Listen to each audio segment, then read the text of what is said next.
Aquarian Music Witch, the podcast.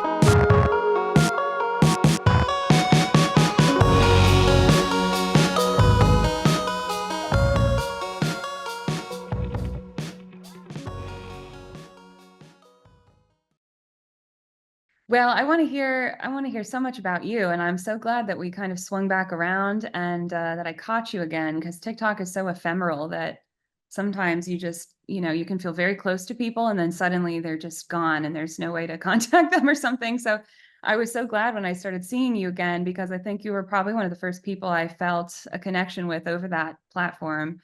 And Here.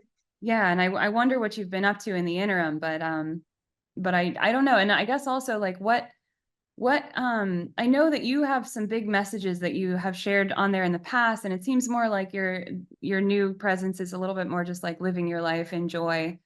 But I wonder a little bit like what your feeling is about being on there, or what you've has that felt like a good place for you to work out ideas or to share ideas or to find community? How's that been going for you?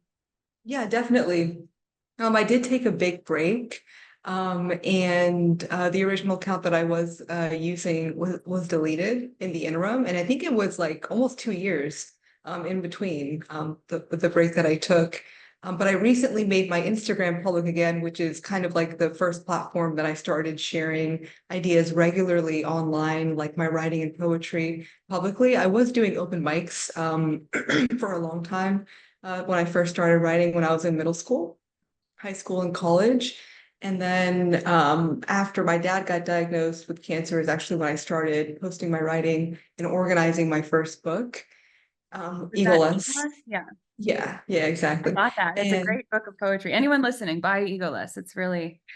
It's beautiful poetry. It's very thank you interesting. so much. I really appreciate that.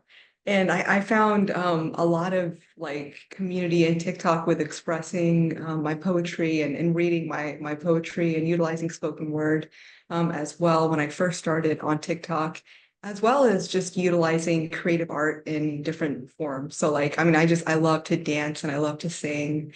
And I was a theater kid in high school. So I'm just like, I love just all of the arts and painting and being in a state of flow is such an evident way to feel the balance between your environment and what you can consciously control. And it just like is such a wonderful mesh of of being able to be in a state of awareness while being truly constructive and channeling this natural divine healing energy. So I it's funny that you mentioned that now it's more of like me living my daily life because I really do want to just set an example rather than be someone who is preaching to other people. I want to be a part of a community of people who have this goal of evolving and maintaining a higher state of awareness to increase their own quality of life as well as the quality of others. Because we truly all have and encompass this healing energy and are capable with our awareness, with the light of our own awareness, to not only heal ourselves, but to heal other people. And so I still write every single day. I write poems every single day and I journal as well. And some of it's free verse, prose, which I'm slowly trying to share in a way which is more concise, because I think that like that will benefit people the most, and it being very clear and concise, almost like a lot of mantras or messages, which are just very clear so that they can't easily be misconstrued or misinterpreted, and can't really be dug into to a degree which would lead the mind towards something that isn't true. So I'm like trying to be as clear as I can possibly be, because I think a lot of metaphors in poetry can end up taking the wrong focus. So a lot of my poetry, from egoless to we are all love, it became a transition of me expressing my worship of the divine to and through whoever I am loving, whether it's a friend or a romantic partner. And I think that there was a lot of emphasis on the ego throughout that poetry, because of a level of, I think, admiration and devotion, which can be taken to an extreme if it's not understood correctly. I think that the same goes for a lot of love songs. I think a lot of love songs we have to really consciously intake and consume, not to confuse it with a level of devotion and admiration, which is it's indulgent in a negative way and can kind of create this like obsessive energy, which truly isn't there. And this energy of needing someone in a way for your own happiness and for your own peace and for your own being in a state of being in love. I think like, and I still of course appreciate the poetry that I wrote for We Are All Love, which I have yet to publish outside of it being on my Instagram and on Tumblr, and in a lot of ways when I had posted videos as well, TikTok of the poems.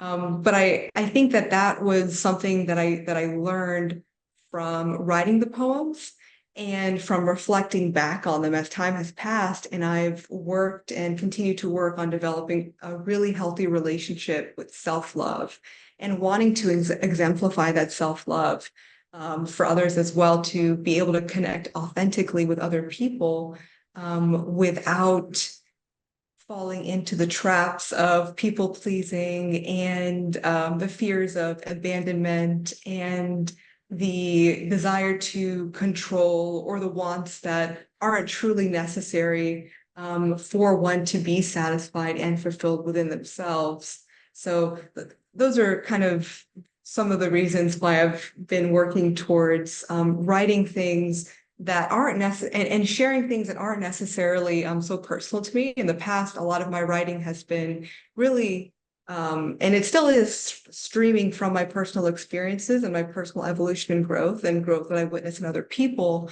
But I'm wanting to write it in a way where it can truly be understood.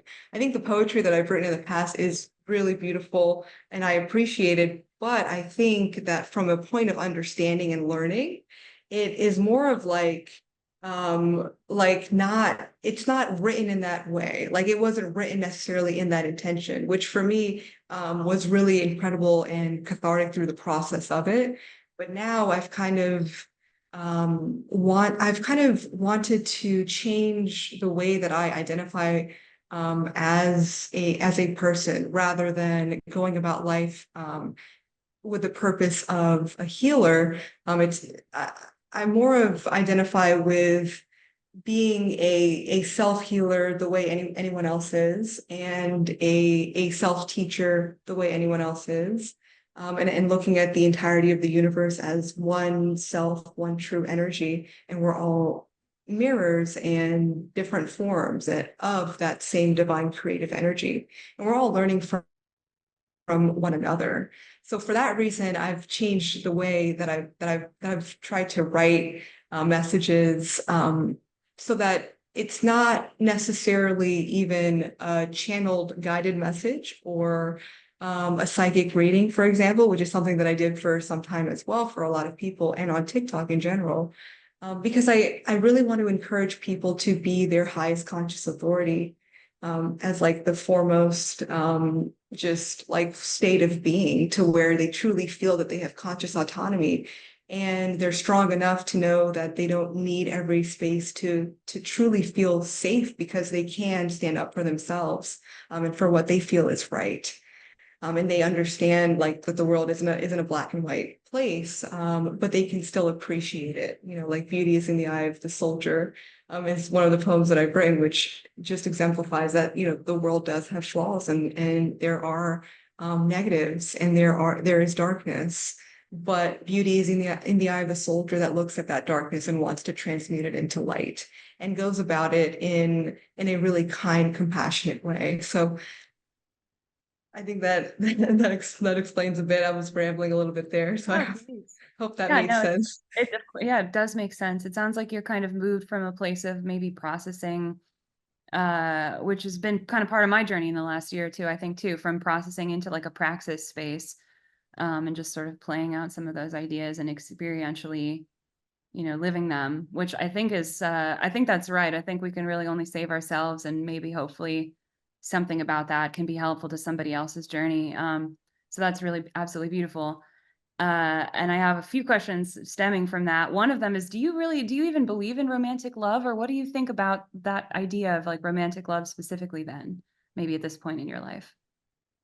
That's such an interesting question because I do believe in romantic love. I truly do. I think that the way that I describe situations and love in general can be understood, and I think a lot of people do understand it. And I think a lot of people don't feel like that is true for them. So a lot of people have, and I've experienced this in the past, personally, where I have had a hard time being able to navigate between different forms of love, where I would be able to navigate between different forms of attraction, but have a really difficult time on that one. That like, so that, there's like aesthetic attraction, platonic and romantic, and there's, I forget the one for just one, there's sensual, and there's one for just like wanting to be close physically with someone, but not necessarily physically intimate.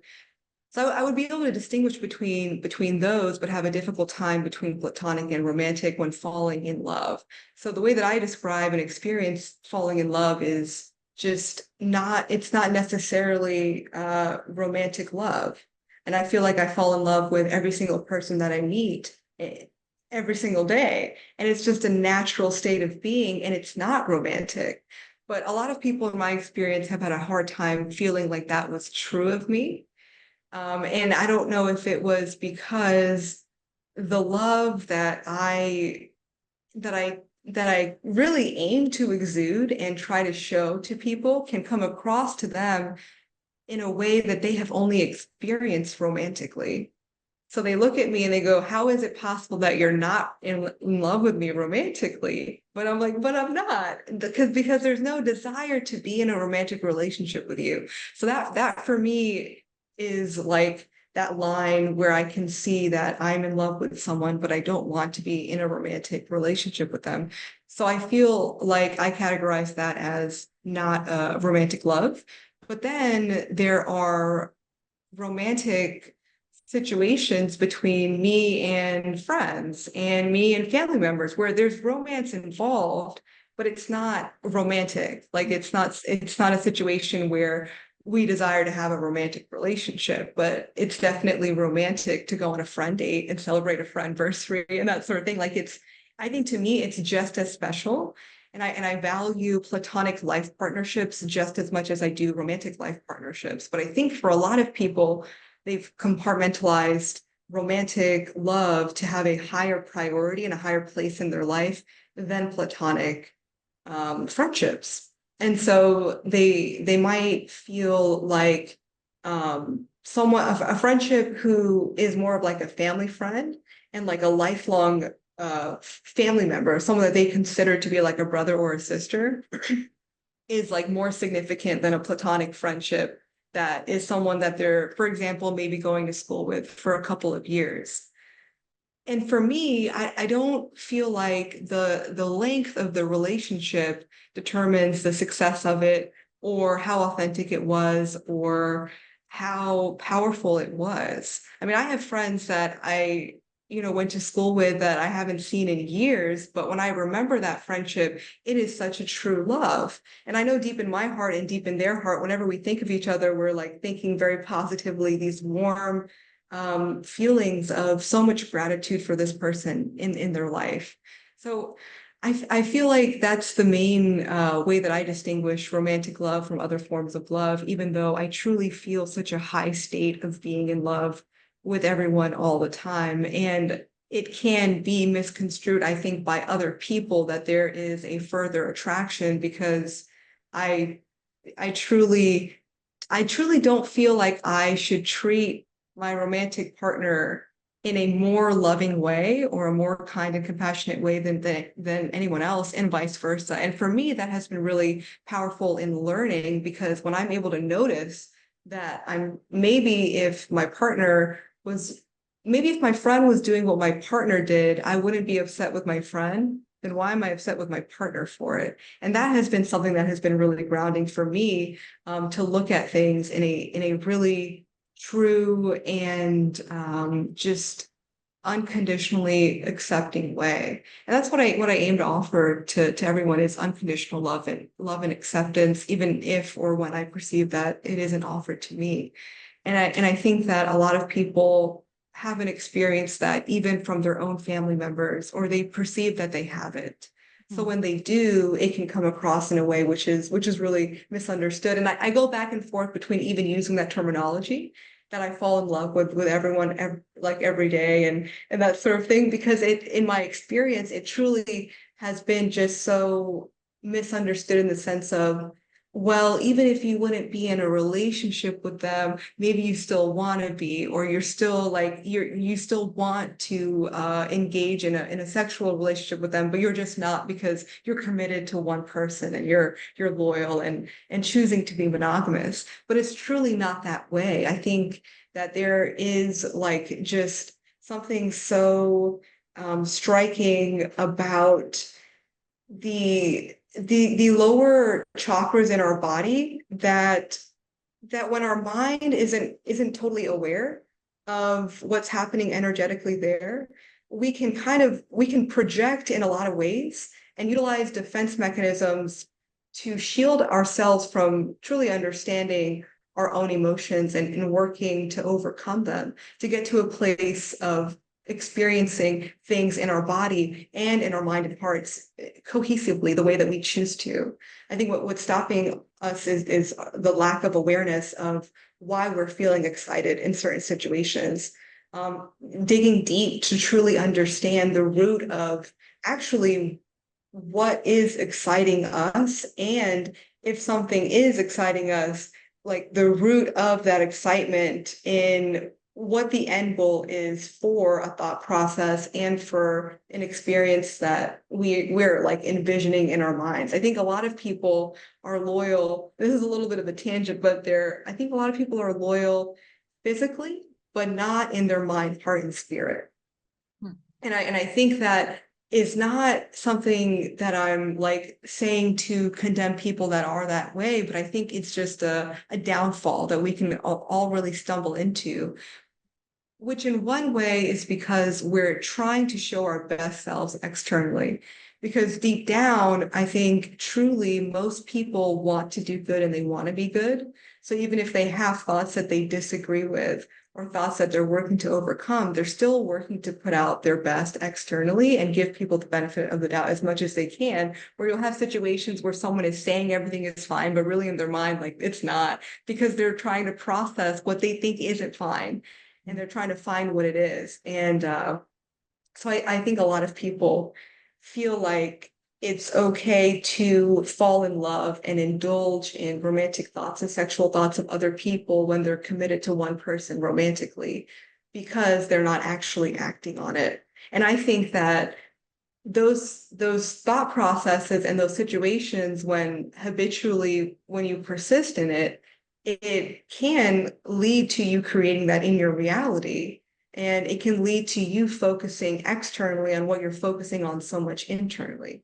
So that's one of the things that I think about a lot, because it's so common. Cheating in relationships, it's extremely common. And I think one of the reasons is because our ancestors were polygamous and polyamorous in an ethical way in a lot of situations, and had families where there were more than two parents involved in raising children. And so I think that genetically it is something that does feel natural to us. But I also think that we have this sense that we can get sort of fulfillment from outside of us. And I think it goes back to what I was saying earlier, which is just when we're focused on our inner peace and our inner joy and being in a state of love, regardless of what's happening with our partner or with our friends or within the relationship, we're going to feel the most fulfilled. because we're not seeking validation from an outside source, even though that feels good. I mean, words of affirmations is one of my favorite love languages. And it's like, it's not because I don't know that you love me. I just like hearing it. And I think that's one of the reasons why I've written a whole book about just expressing love, because I just think it's one of the best things that like we've come here to do on the planet Earth, is to like be happy and love one another, but do it in a way which, you know, isn't oppressive. It isn't oppressively lustful or unnecessarily hurtful to yourself or to other people. And I think we often spend a lot of time with maladaptive daydreaming, which is just fantasizing about things that we don't actually want, or thinking about things that we feel like we deserve because we're limiting ourselves from envisioning what we truly do deserve and actually can experience and create for ourselves the same way that we have created so many other things for ourselves to experience. Yeah, of course. I think that that is a very interesting take. And it makes me, I mean, I would say also my own approach to loving people is similar, but then I get kind of the opposite feedback where I've been in a few relationships that that I was trying to kind of be with one person and show them that I love them in a more romantic way. Whereas I definitely also feel that way where I'm kind of just in love with everyone all the time. And not in a pining way, and like and just like a joyful, you know, co-experiential way. What a beautiful thing of everyone else. There's beautiful things about everyone. And Yeah. I've been in relationships where that has been painful to the person that I am trying to show love to, because they're like, well, how is that different than how you feel about everyone? So that's a very interesting, I think, take on love. And I guess, do you have, how do I want to say? Like, I know I unless it was a fever dream, I think you one time told me that you were maybe raised Sikh, or that was part of your Yes. upbringing. I know Yeah, you that's also accurate. mentioned some kind of mantras that are Buddhist. So are those things that you've taken from to kind of think the way that you do about all these things? Yeah, for sure. Yeah. Sikhism has definitely been a huge part of the way that I think about just the way that I live and the way that I think about the divine creative energy itself. Because a lot of prayers in Sikhism, they literally translate into stating that love is the way to God. Loving is the way to merge with the creator and meeting with the creator. And there's a lot of emphasis on truthful living. And in a sense, in Sikhism, I'm sure you're familiar with like low vibrational energy and high vibrational energy as just like kind of casual like terms that are like utilized. And in Sikhism, there's this really strong differentiation between them. So it's kind of like in Christianity where the sins would be categorized as like lower vibrational energies. And then what would Jesus do is like higher vibrational energies, right? Like the example that Jesus set. Or like, you know what I mean? Or even in Yeah. Catholicism, probably what the Pope, is expressing in that situation. And so in Sikhism, it's like the whole universe is this beautiful world ocean, and a spiritual teacher is like a wave in that ocean. Like the spiritual energy of a spiritual teacher is just so large that it's like a wave. And in general, we're like droplets of water. So we're all like connected to one another, and we're all like, a part of this web. And the higher vibrational energy is where it's words like truth and humility, compassion, kindness, and just goodness and light and love and peace, unity, oneness. And so that differentiation, to me, it's qualities that I feel everyone wants to have naturally and would want to have when they experience the fulfillment of just exuding that. When they experience that joy that comes from within, they want to experience more of it. The same way when one is genuinely honest and compassionate and volunteering themselves in service of another, they feel this just natural sense of satisfaction and fulfillment. I think all of those things are just so natural to humanity.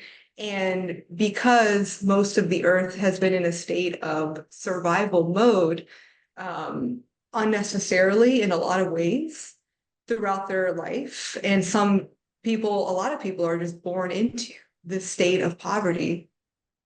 Relationships with other people have, in an evolutionary sense, influence us to think about community in a way of survival. And in a way, it has limited us from developing these authentic connections with other people, where all of this would come naturally, because and it's not to say that you unconditionally accept and love your partner more than you do your friends, but there's a level of connection with any and all people and beings, which comes across naturally in a way that isn't coerced. And it's not to say that if you like someone, you shouldn't pursue them. You should just like pray and like meditate on them pursuing you, or you just happening to bump into them. But it's more so like letting go to a specific situation, giving you the ability to be kind, to be compassionate, to be truthful, to be humble, and to be happy. Because a lot of the words that I express, it almost sounds like it's for the benefit of other people, or it's for the benefit of the world. But in actuality, it's for both the benefit of you and the people around you, because experiencing this quality of inner peace is so powerful that you may still want to pursue this person, and you may still pursue them, and you may find that you will be so fulfilled in your effort of the pursuit that if it doesn't work out, you're still like, man, I did something there. You know what I mean? I went for it, I put myself out there. There's still something to be grateful for and something to learn from that experience. And because you went towards it in a state of peace, and even if there was grief from the loss of it not working out, there's still this wholeness that is experienced throughout it, to the point where it's not going to make or break you, because someone that you truly envisioned a life with and put yourself out there to pursue, and it didn't work out. So I think that part of it being something that can feel like it makes or breaks, it goes to like music, like the love songs that are extremely devotional, and like movies, like, you know what I mean? Like the way that love is really exemplified in stories in society. And like the best love stories are the ones where somebody's like ready to die for another person, or it's almost like a hopeless romantic, potentially suicidal situation, because that's how badly these people cannot live without one another. And I think that extreme love is really special, but it's dangerous, and there's this aspect of self-preservation that isn't there. And I think there are a lot of people who have chosen marriages and chosen long-term relationships for these reasons that have more to do with survival and wanting to keep a community, rather than being okay with the community that chooses to surround them for any time of life, right? And so I think a lot of people, they end up cohabitating prematurely because it's cheaper, and I don't blame them. You know what I mean? Like it makes sense, but it's unfortunate, because if it was more affordable for people to live on their own, or to live closer to friends and family, because there are situations where people can't live closely to other people because of financial reasons, so it wouldn't be necessary for them to cohabitate. I think people would choose cohabitation for more authentic reasons, and people would choose a marriage for reasons other than just, it's harder for you to leave me because you have to get the courts involved, and other people have to be okay with you no longer identifying with being my partner publicly. And it's just like, I think there's a lot to focusing on like spirituality and even religion, if that is it, or a specific discipline.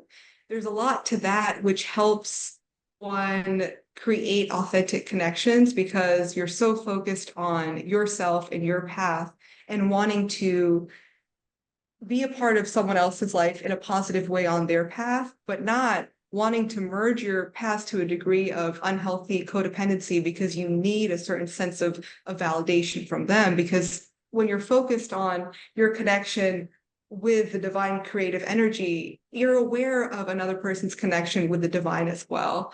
And it's almost like this, I envision like a triangle where you're connected to another individual and you're both connected to the divine and grateful for their presence and vice versa in a way which lends to authenticity rather than creating a connection and keeping it for as long as possible, or maintaining it in the ways that make sense the most for society, even though it's not what you truly want. So I think that's one example of where I feel like the scarcity mindset has affected people in the way that we create families in general, in the way that we even create and maintain friendships, and in the way that we choose the job that we have, because a lot of people will not find satisfaction from the work that they're doing, but that comes from them not feeling satisfied from within, and they're like no longer finding satisfaction in something that they just actually do enjoy, but they can't find it because they're not feeling satisfied from within because of choices that they're making in other parts of their life. And I think a part of that can go back to, especially in certain religions where divorce is really, really looked down upon still to this day and like barely even allowed. People feel like they have to look for fulfillment in other aspects of their life because they can't find it in their relationships. And then the actual problem might be that it's just because they're not aware of their own fulfillment, which comes from not what they're able to do for other people, for the world, or of their hobbies even. It really just is a natural state of being where you can wake up in the morning and feel just so much happiness, so much peace, and so much love for everyone and everything around you without feeling like you need to do something in order to deserve that feeling of bliss and ecstasy. But it just truly is a natural state of being when we're not resisting and when we're moving from a heart space, which is like, as you described, just a state of being aware of the beauty in everyone and everything. Like there's so many beautiful aspects to everyone. Aquarian Music Witch, the podcast, is made possible by listeners like you. To support this project, you can contribute directly through our Ko-fi page at ko-fi.com/aquarianmusicwitch, or consider subscribing to our Supercast page.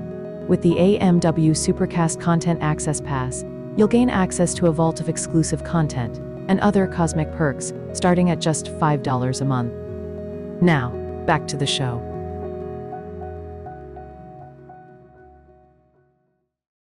And in the Buddhist mantra that I mentioned specifically in the topics for the podcast, it's called the Namgyalma Mantra.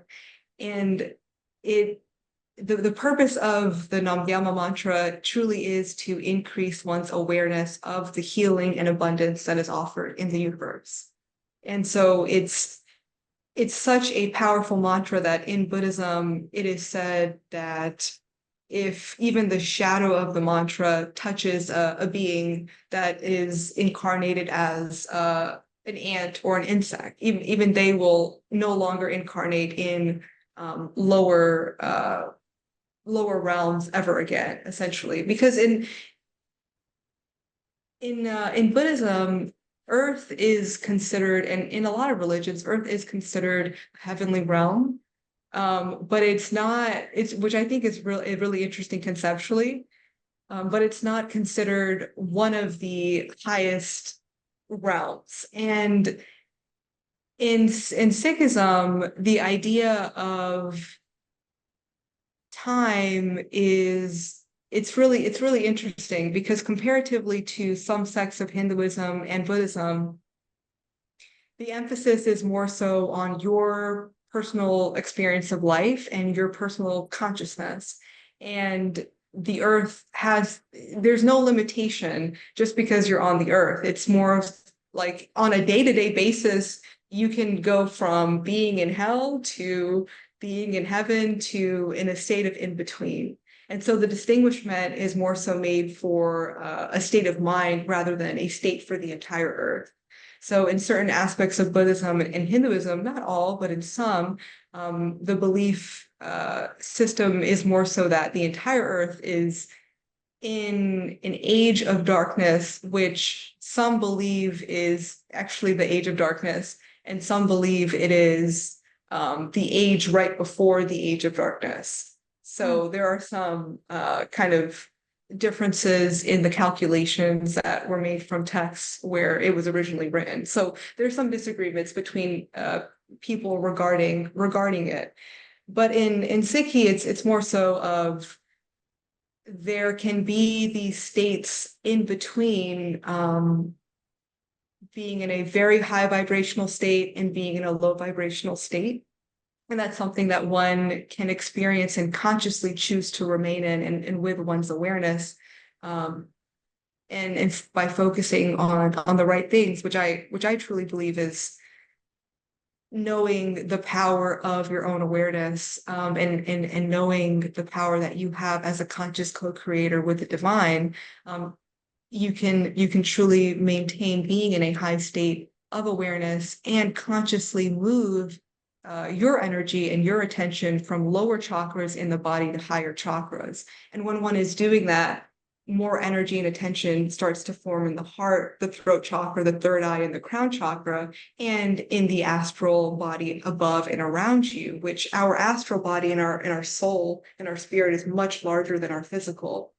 And so when we put our energy towards the chakras that are beyond what we're utilizing for survival, because majority of the root chakra and the energy is, and the attention that goes there is for survival purposes. It's for basic needs and that sort of thing, which is extremely important and not to be overlooked. But when energy is stuck in the root or in between the root and the sacral, and even when energy isn't properly understood in the solar chakra, which is truly our gut, which is our intuitive guidance, it can create a lot of confusion and misunderstanding, which limits a person from maintaining this high state of awareness.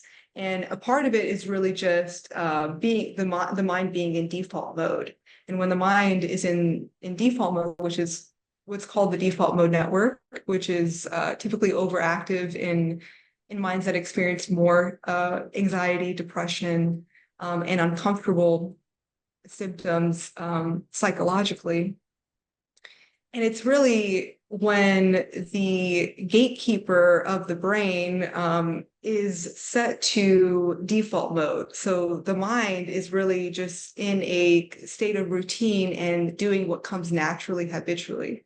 And in a lot of situations, that's really helpful when you've created really positive habits. So when you're in default mode, like when you're driving and you can like jam to music and you're barely even looking, like fully focused on where you're going, but your body just knows exactly when the next turn is coming. It's really positive and constructive because you're able to do things without having to think. And in most situations of our life, we can do a lot of things without thinking, and spend some time overthinking while we're doing things that don't require thinking. And then in a lot of situations, we're not thinking enough or thinking about the right things. And I think that may be because of the confusion that comes from the intuition not truly being understood and us interpreting or exhibiting these feelings which aren't actually accurate to how we feel, but it's because we're not able to properly understand how we are feeling because of energy that is stuck from the past when we may have been in survival mode at one point, but we haven't fully let go of or transmuted or moved upward to higher chakras so that we can utilize it for higher purposes. When we're in a state of love and when we're moving from our heart space, it's difficult for a scarcity mindset to make sense. And it's a state where we feel so much joy and peace and love that even when tragedy strikes or things are inconvenient, or we're experiencing something that physically feels like stagnant energy processing or in the form of transmutation, we're able to, I think, move through it with a higher state of gratitude and experience that moment where pain pushes through into bliss. We're able to experience the whole process of the pain, of it feeling painful, of it then pushing into bliss and the adrenaline and the endorphins releasing. We're able to experience all of that from a state of peace and from a state of true joy.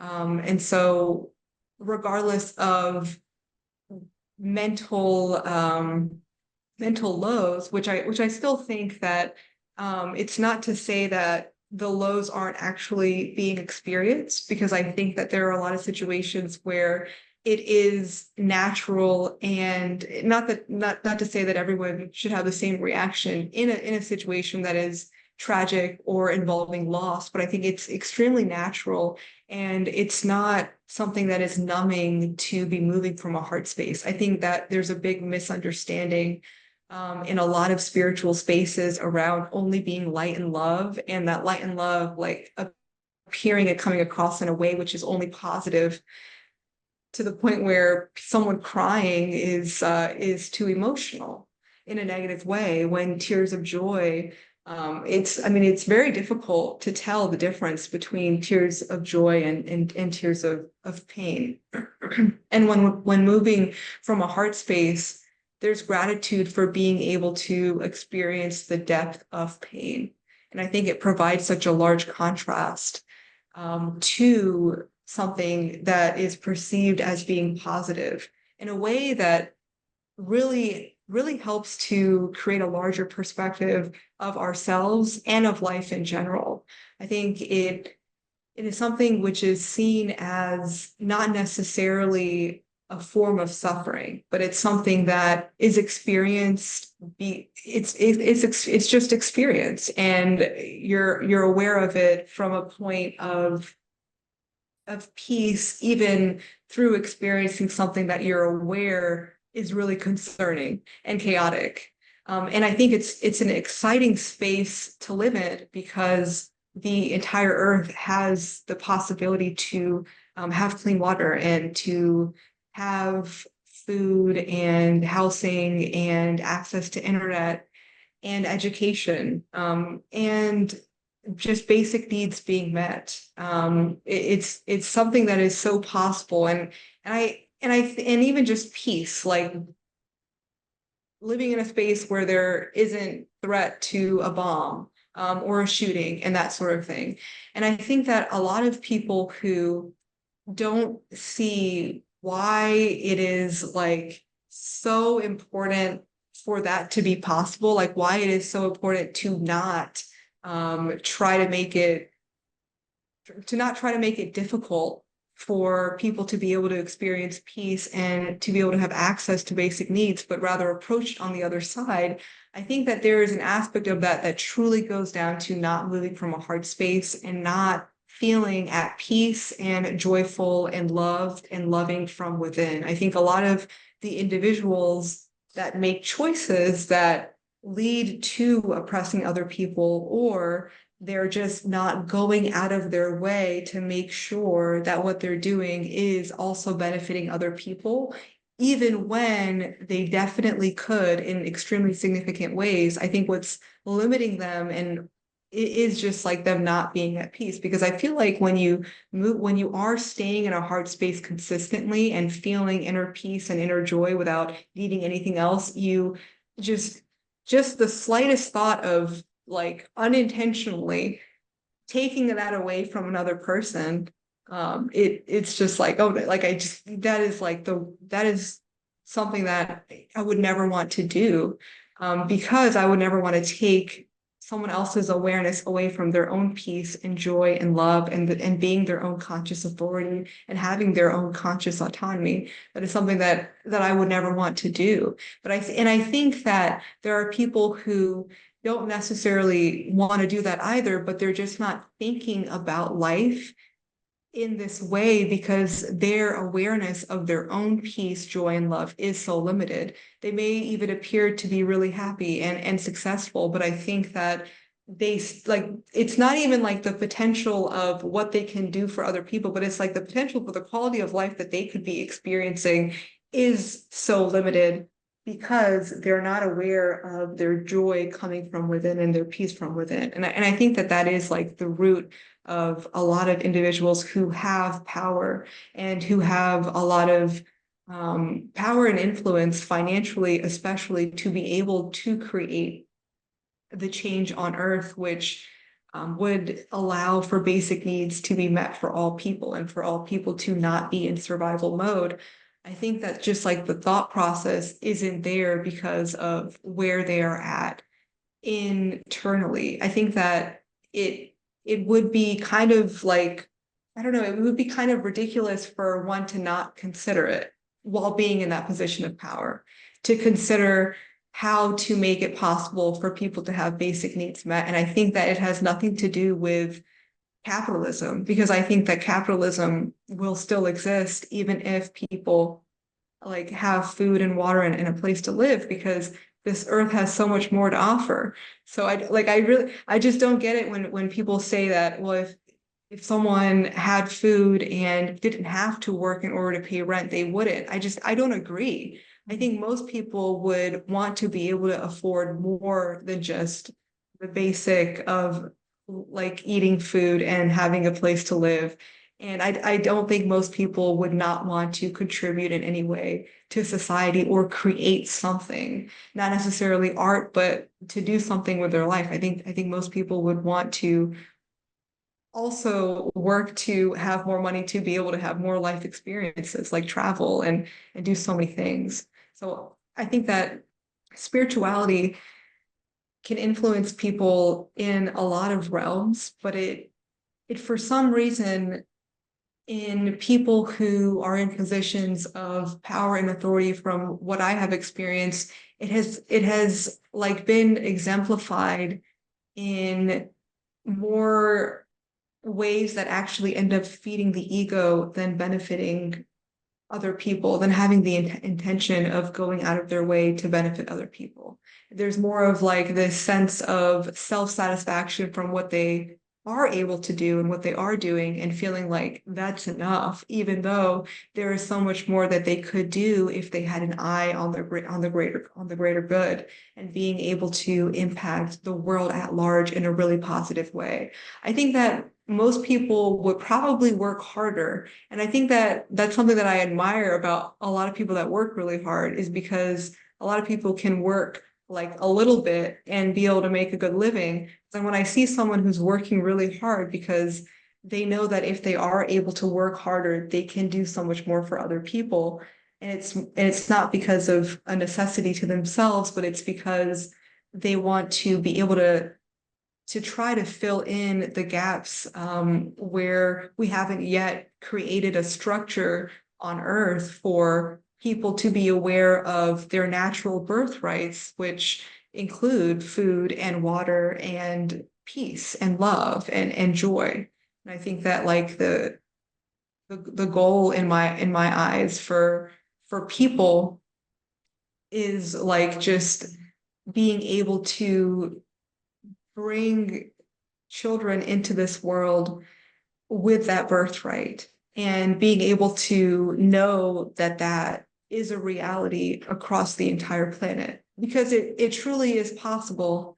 And it's not something that would change the system that we're utilizing within capitalism, because I think that competition and wanting to improve ourselves and wanting to contribute to other people is something that is so natural.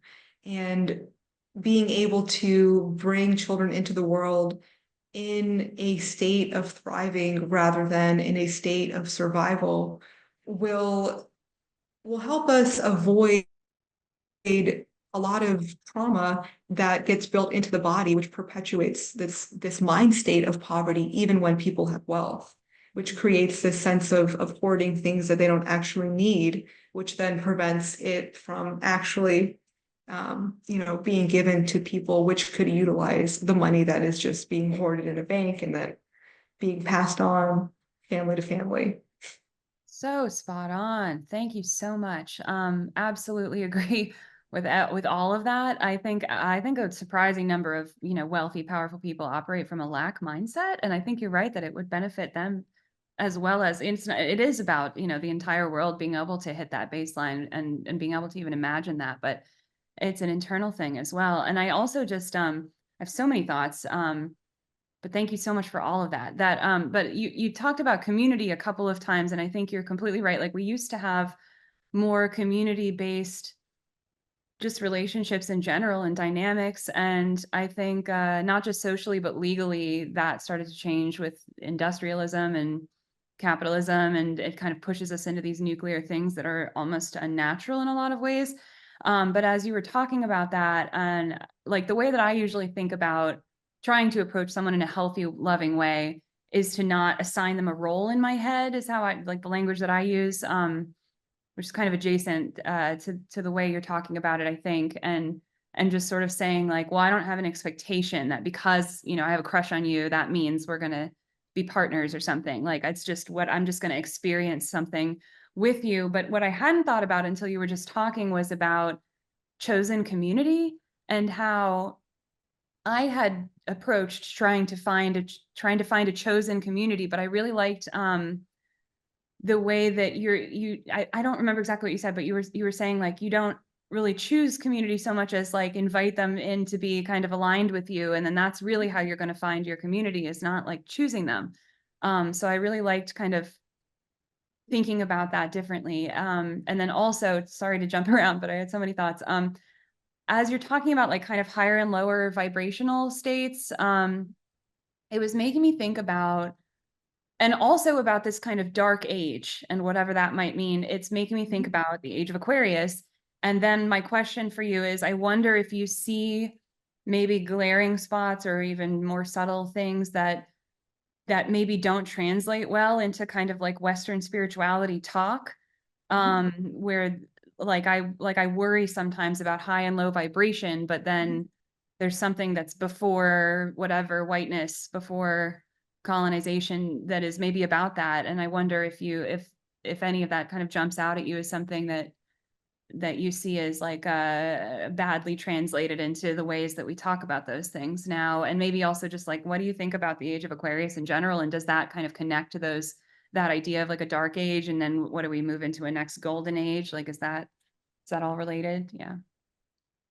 Yeah, I think I'll start with the first part, and then you have to remind me about the Age of Aquarius question, because the first thing you mentioned is something that I have thought about a lot, because words and labels and the way that we talk about things are just so important, and like the distinguishing like high vibrational with low vibrational itself is just like it's a label that we're utilizing for the time being because we need to agree on it so that like we can understand it and the way that we experience life better. But in reality, it's the yin and yang is like, it's not like where the black is actually separate from the white, of course, like it's actually the same energy.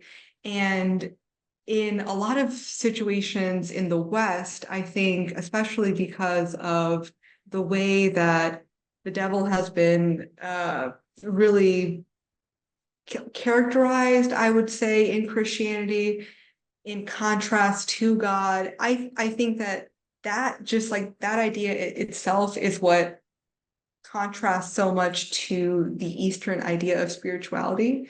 And I think that the idea itself, in my personal opinion, isn't accurate to Christianity as well. But I think that that metaphor has just been taken so deeply to a degree where it's implied that the dark actually is separate from the light, and that there was potentially a way for an angel to go against God. And in reality, like if you're looking at Christianity, God is all powerful, God is omnipotent and omnipresent. So how would that be possible?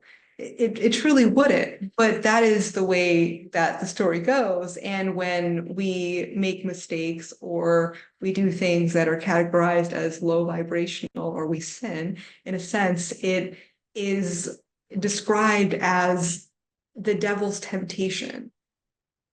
And it's almost like, and I want to make it clear that I don't think that that is true for Christianity. I don't think that that's true for what most Christians believe in reality. But I think that the way that it is described and talked about, it can be misconstrued internally, even if people aren't like, even if this isn't like the big message of Christianity, right? It's not like the main point that everyone focuses on, right? They're not just like, the devil is the one who's making you do these negative things, but it's a very subliminal thing.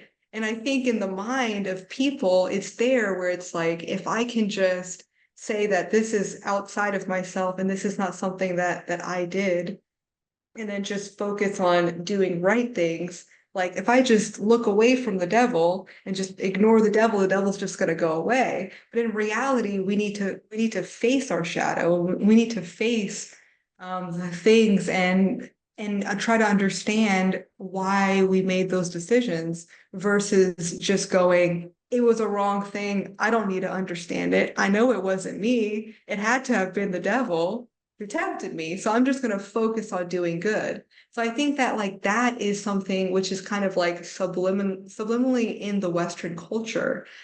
This idea that something outside of yourself is what tempts you rather than your true evolution, the true evolution of your soul. And throughout that process, God is loving you and accepting you the whole time. And if God is all powerful and all aware, just constantly aware of you and constantly loving you, then there is no way that you can truly make a mistake that was outside of God.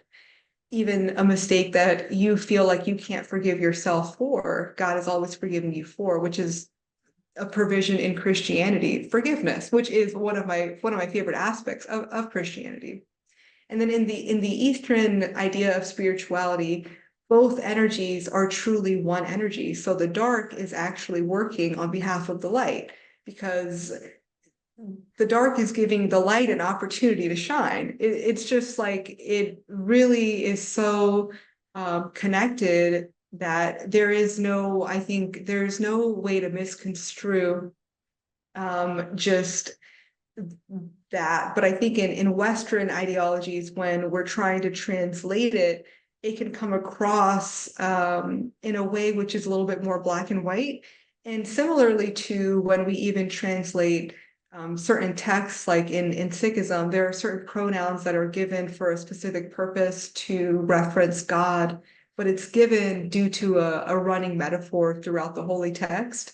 And so I think even that can be misconstrued because someone might read it and think, oh, it's God is gendered as masculine in Sikhi, but that's not actually the case. It's in Sikhism, the entire universe, there's a masculine aspect and the feminine aspect, and our souls are the feminine aspect to the divine, which is the masculine.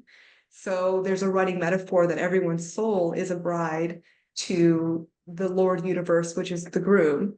And so that's why it's like referenced that way. And so I think the labels that we use are truly arbitrary in the sense that we could switch the masculine pronoun for the feminine pronoun and it would still mean the same thing, which is you just switched it. So I think it is something which a lot of people who are really appreciative of rigid structure have a hard time. And I mean, I relate to it as well because I went through med school and I have been a lover of science from a young age as a child. I just love science. And so I approach it a lot of life as a scientist.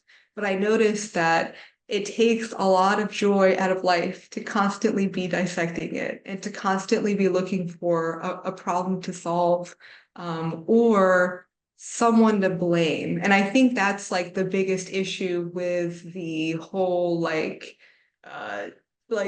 devil having any power whatsoever. Like to me, like in my eyes, it's just like that it's only there for as a metaphor for our own actions. Like and like to think that something outside of God actually has power and that something outside of you could actually have power over you.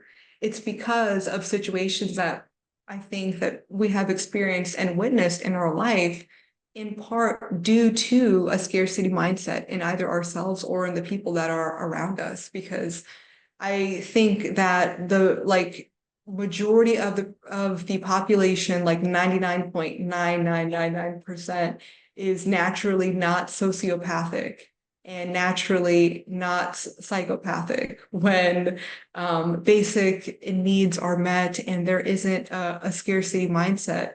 Just the urge to actually intentionally hurt another person, I think is extremely scarce. And I think that it wouldn't be right away, like say if there was like a switch that flipped and suddenly everyone had their basic needs met. I don't think that the psychopathic and even sociopathic tendencies in people would magically go away, but we would have a greater opportunity to be able to focus on actually healing those aspects in ourselves, physically, genetically, and mentally and spiritually. Yeah, I definitely agree with that. And I think it's interesting, you kind of brought up labels too. And I remember, I don't want to keep you too much longer past the hour, but I remember and I really wish I had brought the book. I'm out of my house, or I would run upstairs and grab it right now. But there was a particular poem in your book, Eagleless, that was kind of dealing with labels. And so I just thought that was there's like a tension, I think, between maybe shirking labels and then needing them to survive. And so I don't know, I like how you talk about that. And I guess that's Yeah. a similar tension to like focusing on the similar versus focusing on the different, which is something that I think about a lot, like that there is something really special and important about our diversity. And there's also something on an underneath level where we are all kind of the same thing. And so maybe that's just a balance, and it's all kind of it is all the same thing. But I don't know if you have more to say about that. Yeah, I think that yeah, I definitely agree with you there. It's it's something which goes back to, I think, another spiritual idea, which is pretty common of in regards to the internal relating to the external, and like so above, so below. And there's so much truth to it in a way which if one like just persists in being extremely conscious of oneself and their own thoughts and their own behaviors and their own feelings, they start to experience synchronicities and they start to experience these connections with the world as they are connecting with themselves intuitively more and internally more. And it's not just necessarily in ways which they previously wanted to. I think there's like so much healing that happens when one is meditatively aware of themselves in an effort to understand themselves better and increase their own quality of life. And when one is doing that in an authentic way and in a way where the intention is not to become a better person, so this X is going to give me a chance again because they'll see how well I'm doing, or so that they can impress like their family members and friends and that sort of thing. But truly just like a genuine, like authentic way and in a sense of curiosity, it relates to the external, and being in that state of peace, joy, and love. I think the reason why it truly is so not only self-healing, but healing because it sets an example for other people. I think that happens because other people have experienced being in that state of peace, love, and joy, and moving from a heart space, and witnessing it in other people reminds them of when they are also experiencing that same thing. And it's so easy to maintain being in a state of presence and be able to radiate your peace, love, and joy so like loudly around you that someone could really be going through it. But temporarily, at least they're able to access and try to create a higher awareness of that peace that exists within them despite being in a lower state. And so I think like the key to manifestation is truly just maintaining being in a hard space and then being aware of the balance and being aware of experiencing the balance between what you're experiencing internally and what's happening externally in a way which creates this state of flow between you and your environment where you're not expecting, but you're just experiencing, and you're living in a state of wanting to experience your own joy, your own peace, and your own love, rather than expecting that an experience that you want to create for yourself is going to give you that feeling. And just knowing that like you have it now and you get to experience that now, regardless of what it is that you also want to experience in the future. Absolutely. So beautiful. And I guess maybe final question. Do you have any thoughts about Age of Aquarius? What do you think about that? Well, I would love to hear some of your thoughts, actually. Yeah.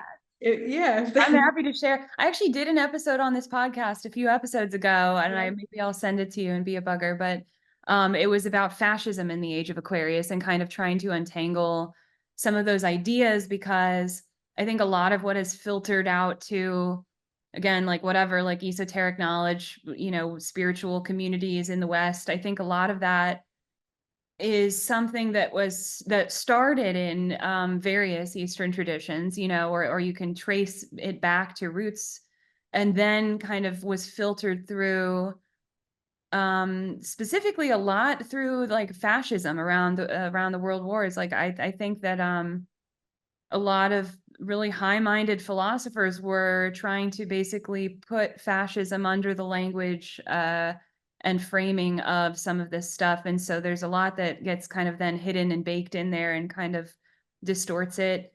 And I think it's a thing that's happening or has been happening for us. We've been living through this. Uh-oh, did I lose you? Uh-oh, hold on. Are you there? I can hear you now. Sorry about that. My internet went a little bit for a second. I think it's something that we've been living through in some sense, right? And I do think there is a kind of, and it's interesting because I talked about it in that episode as kind of like, it's almost like this epic battle. And yet I think it's that same thing with labels versus we're all one thing, where it's like both are true at the same time. It is this like epic battle we're all fighting or living through right now. Also, everything and nothing is an epic battle. Like we're all just kind of here existing always anyway. So it's, in the end, it's not like it's just us out there or anything. But I think a similar thing. Oh, go ahead. Oh, sorry. I was just going to mention that I think a similar thing has occurred in the way that certain theories have developed for referencing the Age of Darkness. In other Eastern, spiritual ideologies, because of this kind of like hidden, like as you described, fascism, but also just, I guess that would probably be the most accurate word for it, because it really is an idea that aims at creating and reinforcing lack and lower vibrational energies as essentially like necessary on the earth, which in a sense,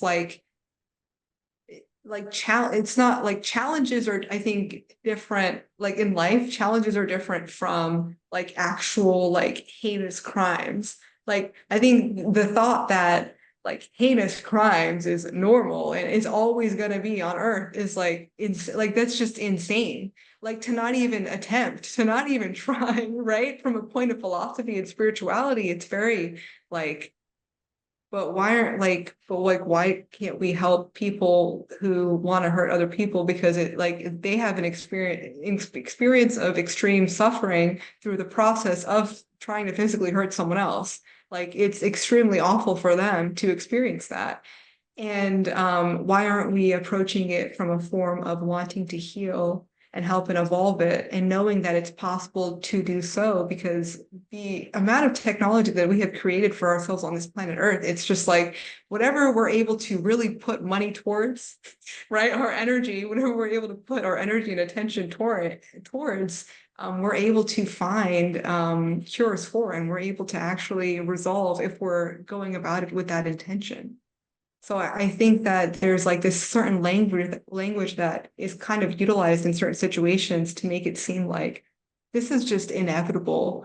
It's so limiting, and it's so like it's coming from a point of what I see in these texts that describe situations where there is only so much that can be done to overcome a situation. Like, because you're reinforcing that, and because you're believing that, and you're not even attempting to overcome it, of course, that's going to continue to occur. And I think that it's just so, it just can feel so much easier because it has become so exhausting just to live in a lot of situations.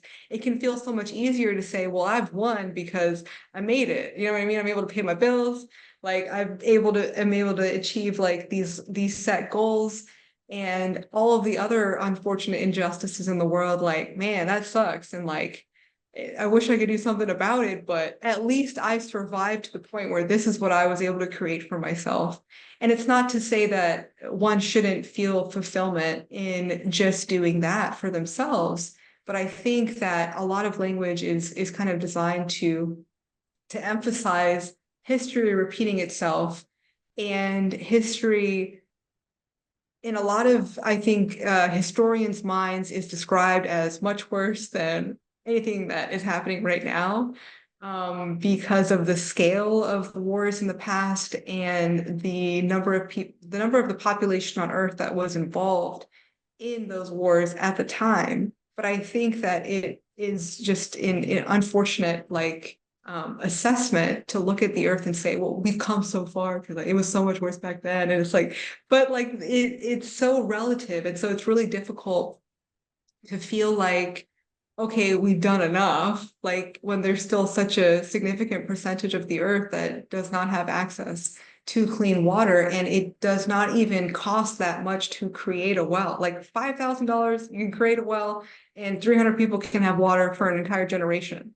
$5,000, like it's really, really insignificant when the world has over 300 billionaires currently.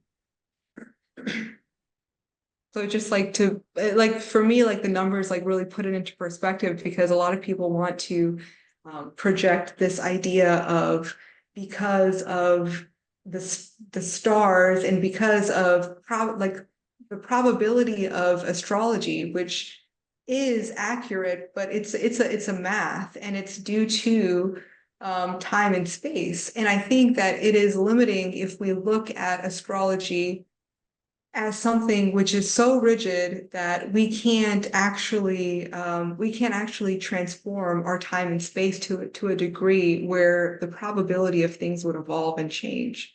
And that for me is why I don't give psychic readings the way that I did before, because I truly believe that it is based off of the current circumstances and the choices that people are currently making, and that is constantly evolving. And I would like to be a part of the universe where we're focused on trying to change those circumstances to become better, like as much as possible, rather than being like, well, tell me if I'm going to get this job, just yes or no, rather than like, let's like take the time to investigate, like after the interview, like, did you send a thank you note?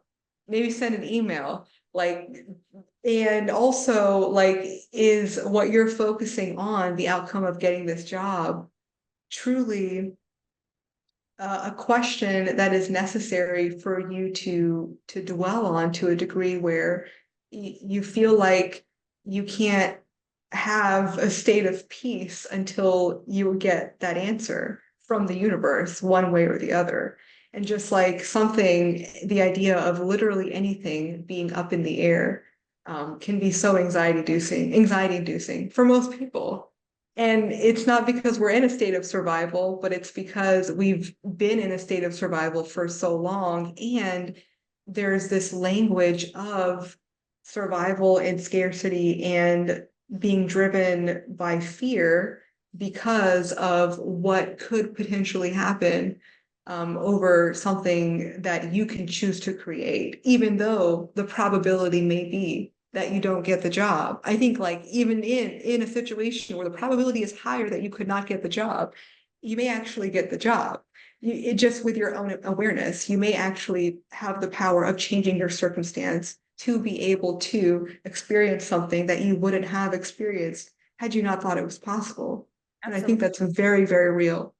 No, I couldn't agree more. And I do think the Age of Aquarius is, if nothing else, a really profound opportunity to imagine better futures and better things for ourselves. And I think once we imagine things like that, they can become real. And once we start to embody them and kind of experientially represent them, suddenly they're immediately more real and possible. So that's a very exciting outlook and time. And I couldn't agree more. And yeah, I just want to say thank you so much, Karishma, for coming on here and for sharing your wisdom. It's very appreciated. Yeah. Thank you so much for having me. I really, really appreciate it.